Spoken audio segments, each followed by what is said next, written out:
Note: this review will be full of spoilers, so don't watch if there's any part of the Binding of Isaac experience you don't want to see beforehand. So it's 2011, and Spelunky has been out for several years. A handful of similar roguelite games have come into the world to try their hand at it, and along comes the Binding of Isaac. It was a simple little side project from Edmund Macmillan and Florian Himsel, created in Flash and given a pretty low-profile Steam release. I personally got the game in a humble bundle by trading somebody a few of my extra hats from Team Fortress 2. Personally, I didn't have much interest in the game, since this was not long after Super Meat Boy's release, and I knew that that one wasn't the kind of game I was interested in. Little did I know that this would become one of my favorite games, one of my most played titles on Steam, and such an influential entry in the field of roguelites.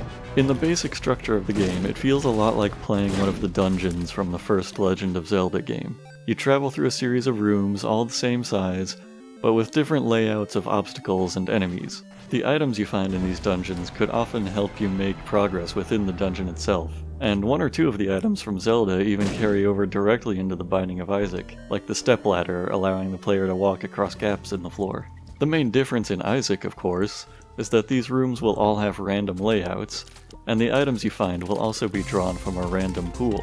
The system of random generation here is much simpler than Spelunky's. With Isaac, each room layout was deliberately designed by the developers, right down to enemy placement. Hundreds of these rooms were designed, and the game draws on them at random each time the player enters a new room. The level design had to be a lot more intricate in Spelunky, where each level must be laid out in such a way that the player can traverse all of the terrain without needing to use bombs or ropes, and where they must be able to make downward progress without taking damage or meeting unavoidable obstacles.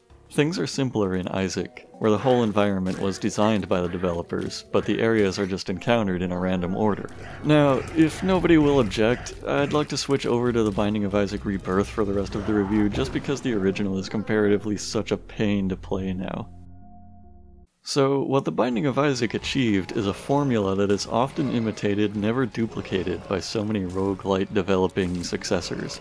First and foremost, like Spelunky, the game is short. It should take less than an hour to beat, unless you really take your time with it. Secondly, the game is difficult. Most players will die many times before making any substantial progress, much less finishing the game. By the way, unrelated to anything, but I beat Rebirth on my first try, feel free to watch me do it.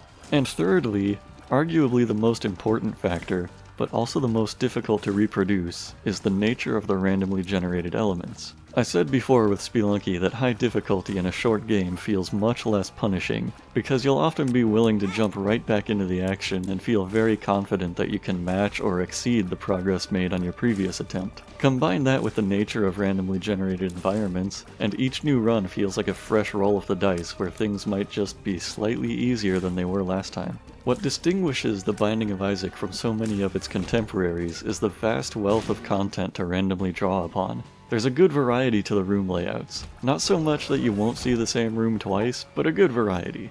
The greatest shining beacon that makes Isaac what it is, though, is the item pool. There are hundreds of random items you might find in treasure rooms, and various other parts of each level. But the most important thing about these items is that so many of them have a substantial impact on the gameplay. You'll find simple items that do little more than increase your stats, but you're just as likely to discover an item that fundamentally changes how your projectiles work. You might find one that gives them a straight upgrade, like a piercing ability, or you might find one that offers a trade, like sacrificing range for a high increase of fire rate. The greatest feature of all, though, especially in Rebirth, is that so many of the items work together, stacking their various effects in synergies that can make you more powerful or fundamentally alter how you play the game. This is an aspect that so many post-Isaac roguelite developers have sought to replicate, but they almost invariably fall short. A few examples I'd be glad to point out. Enter the Gungeon is another decently fun roguelite with bullet hell influences much like Isaac, and it sports a wide variety of weapons, some of which have very strange effects. But the beauty in Isaac is that you may very well spawn right next to a room with a fun item in it on the very first floor. Enter the Gungeon, however, requires you to explore several rooms with nothing but your default weapons, and the first gun you find may be something uninteresting, or you may only find subtle, passive items on the first floor, which can make the first boss a drag, Not that it's a bad game overall, but in my eyes, this gives it a clunkier flow than Isaac, and makes me less inclined to replay after a death. Don't Starve, while quite a bit more tenuously connected to the roguelite genre than others, suffers some similar issues in my eyes. The early game tends to be such a scramble to find the exact right resources you need in the exact right biomes, and progress quickly through the tech tree. I would appreciate this game taking a page from Isaac and making it possible for a greater variety of random encounters to occur early in the game, and for the possibility of discovering a wider variety of items across the land. Again, not to trash talk the game, I don't believe it's bad, and in fact I doubt that the developers were even going for a Binding of Isaac type of game. This is just something that would add more longevity to it, for me. Ziggurat plays very much like a first-person version of Isaac. You explore rooms drawn from a random pool, and have to deal with an assortment of traps and enemies. The greatest downfall of this game, I believe, is that effectively dodging enemies who come at you from all directions is far less practical in first person. But I don't need to get into too much detail with all that. The way I wish it imitated Isaac more is similar to my wish for Enter the Gungeon. The rooms with no items often consume far too much of the player's time, and there's no guarantee that the eventual items will be worth it. Ziggurat mitigates this somewhat by starting the player with one random weapon, but what makes Isaac great is that nearly every room has the possibility of rewarding you in some way, whereas in Ziggurat your reward for clearing one room is often nothing more than the ability to try another room. That's the recurring key of what makes Isaac such an all-around fun game. Each room's difficulty, for the most part, ranges from a quick challenge to an instant reward. In a difficult game like this, you're grateful for every reward, and true to the roguelite spirit, you find yourself needing to adapt to every single new thing the game offers you, let nothing go to waste, and persevere through each challenge with your constantly changing arsenal.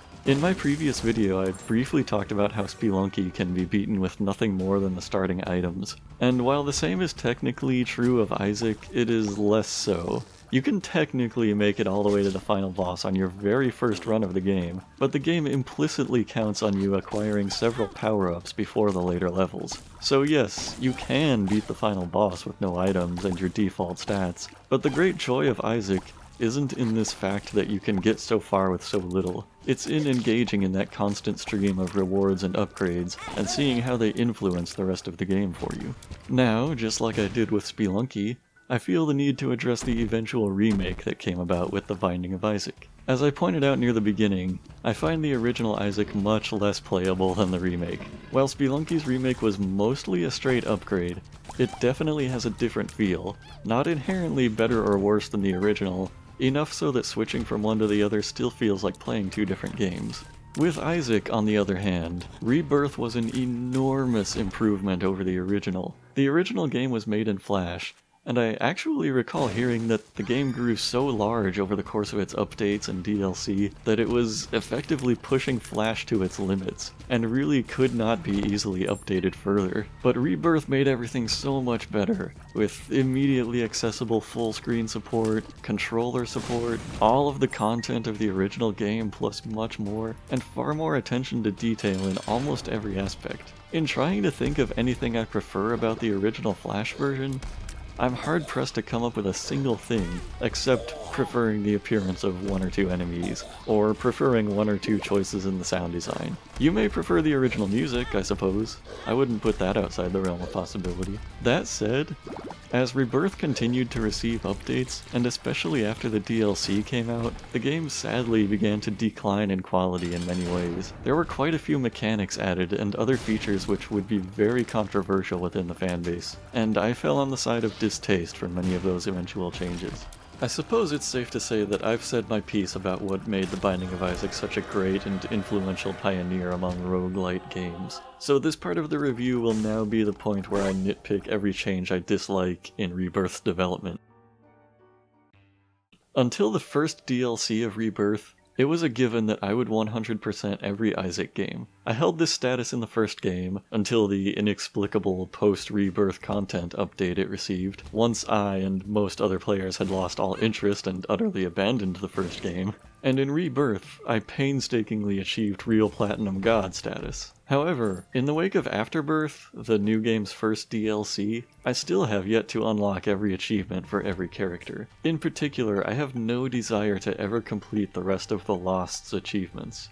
I gather that in the first game, the Blue Baby character was added as sort of a joke, because he's so difficult to play that most people would not even attempt it. Now, enter the Lost, a character who dies in one hit, making Blue Baby look like a stroll through the park. From where I sit, the Lost is by no means a fun character to play.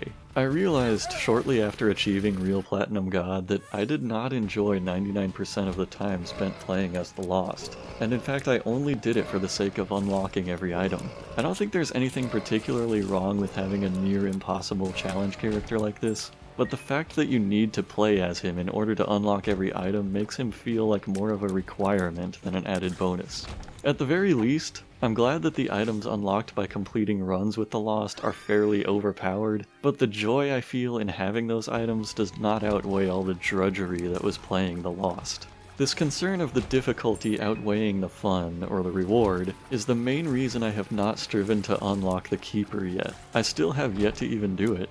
I'm especially disinclined to go through with it since I heard that some of the items you unlock by beating the game with him are actually flat out detrimental to all of your future playthroughs. I'd much rather play 100 more standard runs as Eden. Eden is just a little box of chocolates, man. It's just so great. So much fun to play. The next big problem with Afterbirth was the new bosses. Now, functionally, there's nothing inherently wrong with Ultra Greed or Hush. Normally they would be fine additions to the boss roster, but I find them deeply flawed in the fact that their health scales to the player's damage output, artificially prolonging the boss fights. I disagree with this design choice on so many levels that I don't even know where to begin. For one thing, it effectively punishes players who prioritize items that add to their damage output and or fire rate. This is the absolute best strategy for dealing with every single other enemy, including every single other boss in the game. So you essentially have to choose between giving yourself an easy time with all lesser enemies in the game, leading up to a hard time with one of these bosses, or an unusual build to carry you through the game to make it easier to defeat the boss that you hopefully reach. The other big problem I have with this decision is that I find it counterproductive to the very spirit of the Isaac games. I do not play The Binding of Isaac because it's so masterfully balanced. I play it because in each run, I'm either going to struggle against terrible item drops, or become hilariously broken and overpowered. It's that very nature of imbalance that makes the game so appealing to me. What I love about each new run isn't that I might perform better, or become stronger than last time, but just that I might happen upon something different that I've never seen before. The last thing I want is to stumble into some never-before-seen, incredibly overpowered item combination, and then just be stonewalled by a boss that absorbs all my damage bonuses like nothing. What makes these bosses even worse is, again, the fact that they must be fought repeatedly in order to unlock every item. I was happy to unlock all the items gained by beating Mom, the Heart, Isaac, Satan, Blue Baby, the Lamb, and even Mega Satan, because those are all fun boss fights, and the new items unlocked are added bonuses on top of the fun experience I just had. I feel no drive to defeat Hush and Ultra Greed with every character, because for me, those routes feel more like a chore that I would be completing just because I want the items locked behind them, and not because I also enjoy the experience of getting there. A possible cause behind a lot of these poor design choices was revealed by the developers when some items were nerfed. Apparently, the developers would watch popular streamers and Let's Players of Isaac, noticed that these players would purposely ignore items that they deemed too powerful because picking them up would make the video less entertaining, and decided to nerf those items for everyone. The most egregious example of this, from my end, was the change to the stopwatch item. This item is the player's reward for donating 999 coins to the donation machines sometimes seen in shops. It's a very time-consuming process, and accordingly the item is, or was, incredibly overpowered, inflicting permanent slow on all enemies, even trivializing some boss fights.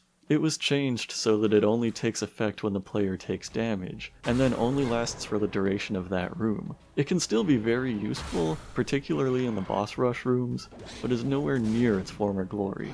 I just consider this an inherently wrong decision because it only stands to make the game less fun for certain players. Players who don't like how overpowered the stopwatch is can choose to never donate that 999th coin to unlock it, or choose to never buy it from a shop when it appears. But players were not given a choice in the decision to make the item weaker. Furthermore, this decision on the part of the developers that the game was less fun because the item was too powerful does nothing to address the fact that there are still several items that players never pick up because they're useless. No sane player is going to pick up Tiny Planet, which mostly exists just for the sake of gimmick challenge runs. And I have actively cut my own runs short after picking up Bob's Brain or Cursed Eye by mistake, forgetting what effect they had. The problem, at its root, is that the developers are trying to balance a game that is inherently very unbalanced. A game where the imbalance is, in fact, critical to its appeal. But it's all pointless when the game features no online play, just an online scoreboard in the daily runs. Anybody who demands that an item be nerfed due to it being too powerful to be fun is just dictating how other people should be playing the game, essentially introducing objective changes to a very subjective matter. But as I write this review, Rebirth is still not entirely finished. There's still another DLC down the pipe, which I believe will be called Afterbirth Plus. The big selling point of this one is supposed to be that it grants players a much greater level of modability to the game, which could very well be its saving grace. Plenty of people are rightfully upset that this ability to create and use advanced mods is essentially locked behind a paywall, but if it allows me to reverse all of the distasteful changes made by Afterbirth, I will be more than happy to return to avidly playing, even 100%ing the game. Thanks for watching another review, everyone. While you're here, if you want to make me really happy, you could subscribe and/or check out the rest of my videos.